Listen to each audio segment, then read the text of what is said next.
Mystic Mar.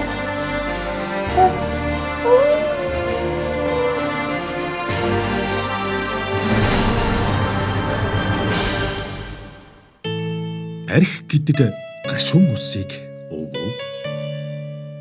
Амьдрал гэгч аз жаргалан уучих бо. Хүн болж төрсөн энэ хувь тавиланда хөсөр хаягдаж гудамжаар хэрэн хэсэх гэж төрсөн юм гэж. Яагаад ийм зүйл болж байгаа вэ? Амьдралын өнгө нэвтрүүлэг энэ удаагийн дугаартаа амьдрал оюун бодлоо архинд мэдүүлж олон жил гудамжаар явж байсан нэгэн хүний сайн сайхны төлөө хэрхэн тэмцэж байгааг харуулахаар бэлтгэлээ. Тэр хүний нэрийг Тогоогийн Энхбаяр гэдэг. Баянгарын ахилтсын Нэгтлэн бодох аймгийн захиргаан зохион байгуулагч Сагсамын засаг дарга Баянгар хотын урлагч дарга Баянгар аймгийн 20 хангийн дарга зэрэг ажлуудыг хийж явсан. Арх гэдэг энэ ид хэн байхаас үл хамааран ямар боловсралтай байхаас үл хамааран хэн бугайч хинч биш болгож чаддаг. Ер нь бол бүх хүн надад толгойд өгч нэмсгэж явах хэрэгтэй ч гэдэг юм ийм ойлголттой явсан юм надад байдаг.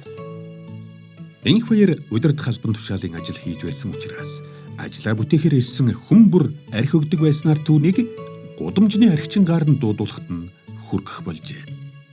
Доороос нь батад дийлэгдэхээр өндөр гарч. Их өндөр гараад унахад бол их чанга ундаг юм лээ. Онцлог нь. Яг энэ хотын урлагч гэдэг чинь бол миний хэмжээнд их өндөр байхгүй.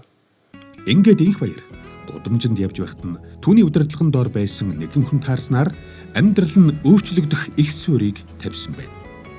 2013 онд л одоо яг өөрөө хүлээн зөвшөөрч би хинч биш юм байна. Би бурхангүйгээр би бол энэ өөрт тулгарсан хүндрэл асуудлуудаа давж чадахгүй юм гэдгийг бол би өмнө биеэр мэдэрсэн.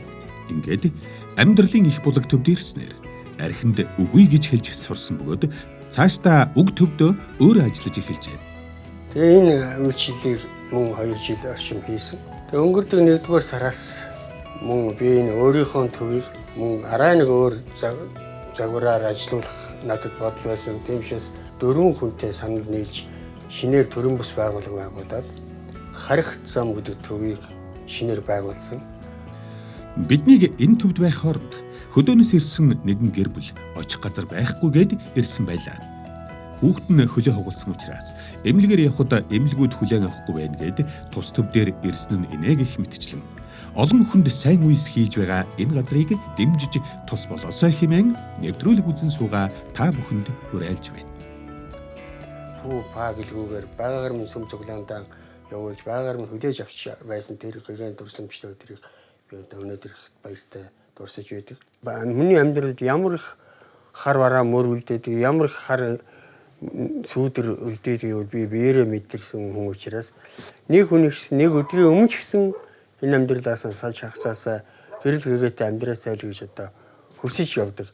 Тийм ч учраас энэ байгууллагыг би одоо ажиллуулах гэж чадан ядан зүтгэж байна. Өнөөдөр би өөрөө тэтгэвэр авдаггүй, цалин авдаггүй. Гэхдээ итгэлээрээ миний ард бурхан байгаа. Би хүн, та хүн, бид бүгдээрээ хүн бол бурханы төгс бүтээл.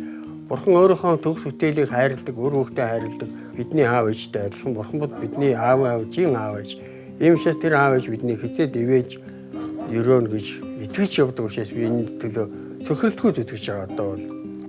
Яг нь ер нь бол манай аав ээж гэсэн тийм бурхан дахин шигтэй одоо сүйд болоод байдаг байгаагүй. Тэр хэмжээгээр л би тийм орчин төссөн. Харин энэ бурханы бол үнэхээр амьд, үнэхээр байгаа миний ард цаг бүр надтай хамт байдаг гэдгийг би мэдэрдэг. Одоо өнөөдөр би ер нь бол юм санаа зовдгоо шүү дээ. Одоо өнөөдөр манайх гадаа гараад төлөөгүй байгаа. Энэ том байрыг би өнгөрдөг өвөл энэ үйл хайраад ингээ халаач өөрөө яаж халахыг мэдэхгүй. Эндэл одоо бурхан өгнө болно л гэж бодоод сууж байна. Тэгээ нэг өдөр өгдөг. Би залбирдаг. Гэхдээ бурхан бас Библиэш шүү дээ. Бид нэр өөрсдөө тодорхой хэмжээний гараа хөдлөх хэрэгтэй. Харих зам төв нь одоогийн байдлаар нөхцөл байдал маш хүнд байна. Өөрөөр хэлбэл энэ төв Санхүүжилтээ өөрсдөө босгодог учраас өвлийг даван туулахад нэлээд хүндхэн болоод байгаа гинэ. Нэг хүнч гэсэн архинаас гараад харих замдаа гараасай. Гэртээ байгаа үр хүүхдтэй очоод гашуун хар усны орон гэрээ босгоно гэд эхнэр ээж аавынхаа элгийг дэвтээсэн аз жаргалтай нэгэн гэр бүл бий болоосай.